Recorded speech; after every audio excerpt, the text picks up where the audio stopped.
নমস্কার বন্ধুরা, আশা করি তোমরা সবাই খুব ভালো আছো। আমিও খুব ভালো আছি, সোনাও খুব ভালো আছে। তো বেশ কিছুদিন ধরেই তোমাদের সাথে কোনো ভিডিও শেয়ার করা হচ্ছিল না। বেশ কিছুদিন বললে ভুল, মাসখানেকের মতো কোনো ভিডিও শেয়ার করাই হচ্ছিল না। তো আজকে একটা ছোট্ট ভিডিও নিয়ে এসেছি সোনার জন্মদিনের।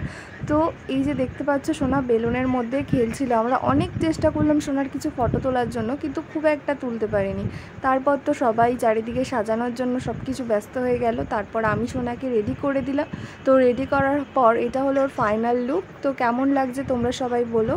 এরপর ধীরে ধীরে সবাই একে একে আসতে শুরু করলো। তো আসার পরে এবার হচ্ছে সোনার আশীর্বাদের পালা।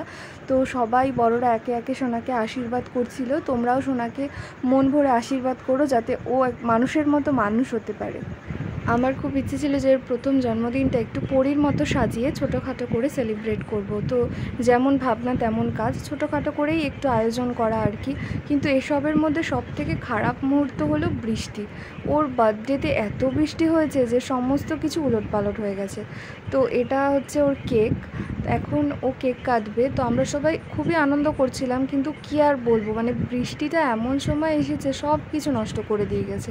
মানে এরপর আমি আর ওর বাবা সোনার হাত ধরে কেক কাটা শুরু করলাম। এরপর আমি সোনাকে যখন কেকটা খাওয়াতে যাচ্ছিলাম, সে সময় আমার ভাই শুধু সেলটা যাচ্ছিলো, কিন্তু ও তো ছোটো, ও তো ফাটাতে পারবে না। তো এরপরে ওর পিসি সেলটা ফাটায়। তো যে সময় ওর পিসি সেলটা ফাটায়, তো তখন আমি আর ওর বাবা কেকটাকে বাঁচানোর জন্য দুটো হাত দিয়ে ঢেকে নিই, যাতে ওর উপরে অব্রগুলো না পড়ে।